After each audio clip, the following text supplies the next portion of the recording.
What's up guys, this is Astranox. Today I'm going to be talking about Bomb Model Kanna. This hero is free from the connection. She's actually looking really strong, so I'll give you guys my thoughts about this hero as I show you guys her stats, her skills, and all that. I had some time to think about this hero's skill set, and I was supposed to do it before, but then I got comments like, bro, the dual attack chance is capped at 20. So I was like, man, I've heard that before. Then I went and I digged, and yes, it is capped. It's in the game guide.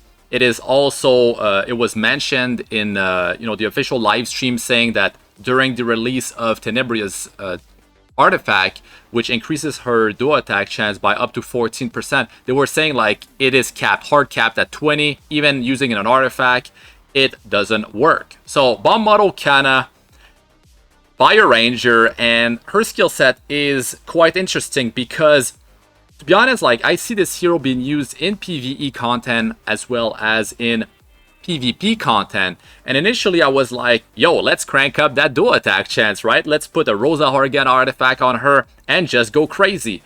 But it is hard capped at 20. So her passive already gives her 15% dual attack chance, which is ridiculous amount of value. Right, you've got that, plus you got 15% speed increase, and that kicks in as soon as you use the skill number 3. Right after that, that happens. So that is really cool because her skill number 1 actually attacks 2 targets. So you can deal a ton of damage with this hero. You can see that her stat line as a 5-star, a free hero, it is very good. You know, a Fire Ranger, Gemini star sign, almost 1200 attack, very solid. In terms of survivability as a ranger, it is pretty decent. She's a 5-star, so it definitely helps. The speed at 114 is actually quite high. Now, I do wish that she had crit chance awakening instead of the effectiveness, but you can put that effectiveness to good use. Now, for the team, you got crit chance from the imprint release, as well as attack percentage for herself from the imprint concentration. So, let's look at her skills. So I was super hyped about this hero because I was like, yo, let's stack that dual attack chance and she's gonna go crazy. She had insane damage potential the way I had her figured out, right? But it's not stopping you from putting Rosa Horgana on her. Let's say, well, we have to get to the passive for me to explain that stuff, but you know, the passive doesn't kick in. The dual attack chance doesn't kick in until after you use the skill 3. So what if she was on a slower build and you put the Rosa Horgana on her and you still deal 30% more damage when it's not her turn? So she's slower, right? And she's attacking 2 targets with the skill number 1. It has quite a bit of potential even like that because you can still have high dual attack chance even when your skill 3 is on cooldown. So skill number 3. Full Bombardment. This thing has a 3-turn cooldown, which is really low actually after the skill ups, and you do AoE damage. You attack everyone and then you dispel 1 buff, 100% chance unless, you know, the 15% innate resist kicks in. You're attacking ice heroes. Probably shouldn't be bringing her in that case, but yes, very good. You can actually strip immunity off of the enemy team. So if they don't have a barrier from Fallen Cecilia protecting the immunity set, then you can take off that immunity right off. So that means you can combo her with control heroes. You can follow up with stun. You can follow up with a bunch of crippling debuffs. You can push back their combat tuneness. Like, you have quite a bit of options with this hero. And that's not only it. Like, that's just the start, right? So after that, you're getting speed buff for the whole team. So speed buff activates a bunch of heroes. You can deal more damage because some heroes have a second multiplier that increases their damage based on how much speed they have. And if you have like a hero like Sid, you can activate a hero like him. Like, you bring her in a Guild War, you bring her in Arena Offense, which I feel like might be where she's going to shine the most in PvP, and not so much like RTA because she's fire, you have to pick her last, and then maybe you can't pick her at the end because you got to counter something that they're going with.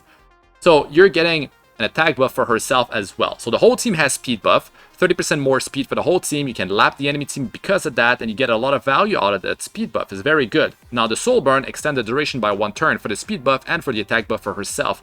So very cool right there. You can have 100% uptime on the speed buff and on the attack buff for herself because it's a 3-turn cooldown after the skill up. Very cool. Let's continue here after we check out the animation. So the damage on this thing, I checked the multipliers. The damage is not so high, actually. But the skill 1 has a pretty good multiplier. I didn't write it down and have it like on hand, but the usual multiplier on skill 1 is 187%, right? But it also normally attacks 1 target. But this skill 1 attacks 2 targets. And the multiplier, from when I calculated it, it's around 140%. I think it's like 137 or something like that. So after that, right, you have another multiplier that is boosting her damage based on how much speed she's got. Now, she has speed buff from her skill 3, so 30% more speed. Now, the multiplier on this thing is not the greatest. Like, it's not like a Sid type of damage multiplier based on speed, but it's still something. With some like 200 speed plus the speed buff, that's 260 speed that she's gonna have. From what I remember, it's something like 20-ish damage increase percentage, right? So that multiplier is getting closer to the usual 187%, and now she's also attacking 2 targets. So it's not 187% at the end of the day after all that. Let's say she has 200 speed plus speed buff, right? But it is getting up there. It is some like 160%. So that's pretty good considering she attacks 2 targets, considering she has high base attack as well. So very nice skill, right? It's not just like attack, it's attack 2. So you got Bale and Season, Fire Mage, which is a mage, so that's very good. That hero attacks 2 targets after the buff, so she provides buff for the team. She's got a removal of their immunity, so you can set up some control after that. And she's not a selfish hero. She brings the speed buff for the team, which is extremely powerful. So, Sage Bell is more like a debuffer, right? He's going to bring you a defense break as well as other debuffs. But she's a different type of hero, and she's a ranger, so she can use ranger artifacts, and he's a mage, like different heroes, different playstyle. So the skill 2 is a stance shift, right? Like you can swap stance depending on if the skill 3 is available or not. So when it's available, she's getting effectiveness, and that is 50% effectiveness, which is insane because she has 18% already. So now you're almost at 70% effectiveness, and because of that, well, you don't need to worry too much about having that on your gear. So it frees up a lot of stats right there, and you've got the effectiveness for when you actually need it, because only skill 3 for the strip, that's when you need it. After that, you shift your stance. It's called striking stance, and you're getting 15% speed and 15% dual attack. Now you're getting even more speed. So if you had 200 base speed, right, you're getting 15% more, so that's 30 speed. So now she's at 230, and then there's the speed buff. Like, it's starting to be really interesting, and now that multiplier on skill 1 is getting close to that usual 187%, so I didn't calculate that too. So it's getting really crazy with the fact that she's attacking 2 targets. Hopefully you don't hit like Martial Artist Ken as your second target in PvP, and he just like, just destroys you. So a lot of value out of that passive. I feel like we might be seeing more of that type of things, like a stance, switching, something like that effect in some brand new heroes passive. So I do like it. The skill enhancements are very powerful here because you're getting a whooping 15% dual attack chance after you got this thing fully skilled up. So you got a 5% base dual attack chance. You're at 20% dual attack chance. Now that is the cap. Like, you cannot bring it further, right? But let's say you had Rosa Morgana during a dual attack, you will be dealing 30% more damage. So there is that. Now outside of that, you could just go for different ranger artifacts. You could go for like, general artifacts that any hero can wear, a Portrait of Saviors, anything to just boost her damage even further.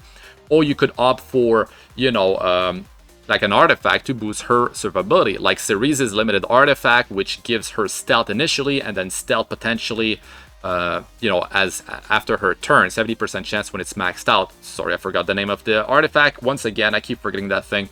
So yes, you've got multiple options, and I feel like this is not a selfish hero for PvE content, and she can activate a few things in PvP as well. So very happy about this hero. I hope that you guys try to test things out with this hero. You don't actually need to invest skill ups in her. You can just unlock her from the connection, and then you can just, you know, try stuff out, especially if you are a Sid user. You try to, like, you normally use heroes that deal more damage when they have more speed, like a Pavel, like a Mirsa. Like, maybe you want to try something like that. Worst case scenario, you don't bring her in PvP, but you have her built for like PvE content, and well, she does bring a lot of damage, so you can see her being used in an expedition. And I don't want you to, I don't want you guys to be like, well, this is just an expedition hero.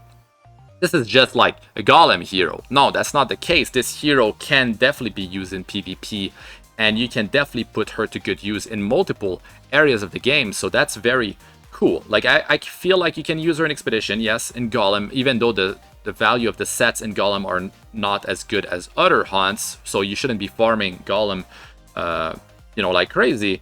So you can use her there, you can use her in Hall of Trials, you can be using her, I mean, in PvP, it's going to be Arena offense, it's going to be Guild War offense. RTA, yes, you can use her, but I feel like it's going to be rough because they might be picking a bunch of ice already. You want to pick her near the end because you don't want them to start picking a bunch of ice if you pick her too early on. So yeah, and they're probably not going to be banning this hero, and I feel like she can definitely dish out quite a bit of damage, especially if you keep her alive and she triggers all those dual attacks. So if she's left unchecked, I feel like she could definitely be quite deadly, even though counter attacks, counter mechanism, Elbrus Ritual Sword, you know, martial artist get, like, that's going to definitely be a big weakness of hers, as well as, of course, multitude of ice heroes. But I feel like she definitely has a place in PvE content. Now, she might not be the best type of hero to use in PvE, but I feel like if you do invest in this hero, she's gonna bring a lot to the table, and you're gonna be able to use her in multiple places, and that's where you benefit, right? You want your resources to be put to good use, and well, that's cool. Like, she's not gonna be a hero that you're gonna see much of, so it might throw some players off, right? Like, they're not expecting her kit, they don't know what her kit does, and then you could surprise some players as well. So that's always cool. The artifact that she has, you cannot get that from connection, you cannot get that outside of summoning on her banner, and her banner is also gonna have this artifact, and this thing is pretty good, 20% hit chance. So I feel like I wanted to use that on Briar Witch's Sarah because I'm using the Unity artifact from Guild War already, but the problem is the crit damage is not useful for the extra attack, the extra damage of Briar Witch's Sarah, because it scales off of her attack and it cannot land as a crit, so the crit damage goes to waste in that department. But this artifact, you can use that on whatever ranger you want, you want them to deal more damage, as well as the hit chance is going to be useful if you're fighting heroes that are evasion based, or maybe you are at elemental disadvantage. If you are at elemental disadvantage, that means you have a 50% chance of missing, but if you have 20% hit chance, you are now at 30% chance of missing instead, so that's good. So the Unity artifact is better, but this thing can be better than the Unity artifact, which gives 16% more damage, as well as the 20% hit chance, but you can only have that on one hero. The thing is, for this artifact to do as much damage as Unity, you need to put that crit damage to good use, and you need to have some like 220% crit damage or less to have like roughly 16% more damage, right? So if you have, the more crit damage you have, the less value this thing has. So keep that in mind, guys, and it's not worth chasing for, it's not limited. So I definitely wouldn't be chasing for something like this. Maybe you want to go summon for her because you don't want to do the connection, you want to unlock her memory imprint. You have a lot of Covenant Bookmarks saved up because we have, you know, limited heroes coming up. We have the Guilty Gear collaboration now. We will have a new collaboration in June 2021. I don't know when you're watching this, but yes, you should save your resources because this stuff is not limited, right? And I feel like this is going to be added to the summoning pool for when you go for Covenant summons, right? And yeah, maybe it's going to be part of two of the, you know, when you get an artifact summoning ticket, or, you know, 4 to 5 star hero summoning ticket, for like, you're going to be able to potentially get bomb model Kanna. So remember that stuff, guys. Do the connection and just experiment with her. Let us know in the comment section about your thoughts about this hero. I feel like it's gonna be quite interesting, and she does definitely enable some cool things, and I feel like she's definitely gonna be able to deal quite a bit of damage. So in PvE content, you know, you can pretty much bring her almost everywhere. Like, if she brings good morale to the team as well, you can definitely have her in your raid team. Now, you can definitely have her in your hell raid team because after you kill the boss one time, you don't have to worry about morale, because you just teleport behind the boss, you attack the boss, so she can definitely be part of that. You know, she can be part of your team in Hell Raid. Normal Raid, I don't know how much morale she gives. It's probably decent, but, you know, don't quote me on that. I'm gonna have to go check it out, and I'll let you guys know when I showcase this hero. But yes, Hall of Trials, you know, big numbers, and, you know, you can bring her in Expedition, probably more than Earth Expedition. You can bring her in PvP as well, and, you know, Golem, maybe as Manak Hunt too, she can probably work there because she attacks 2 targets, so she can take out those eggs over time on auto. So yeah, an interesting hero. I feel she definitely, there's going to be some ways for her to shine, multiple ways, I think, and yeah, it should be quite interesting. So stay tuned for my showcase. Gonna have to wait a bit. Don't have the, you know, the connection ready. I have to progress too much in the story. I might just summon her during her banner and try to get her artifact as well, or something like that. Because I got 4 accounts, multiple, you know, currencies. I have a lot of currency saved up. Well, so that's going to be it for this one, guys. Let us know what you guys think about her in the comment section. Do you have any plan for her? The ways you want to use her in, like a team composition? Let us know. Let's have a discussion there. But it's definitely going to be an interesting hero. But remember, the cap of the dual attack chance is 20%. So you cannot stack Unity sets, guys. Right after you use skill 3, that 15% kicks in when you have the skill up. So you're going to be with the base dual attack chance, you had 20% already. So don't worry about getting more dual attack chance. Still, she will pack quite a punch, and she's definitely a hero that enables quite a few things. And she's not a selfish hero, so that's very cool. Anyways, that's going to be it for this one, guys. I'm Astranox. Good luck with all ya do. Peace out for now.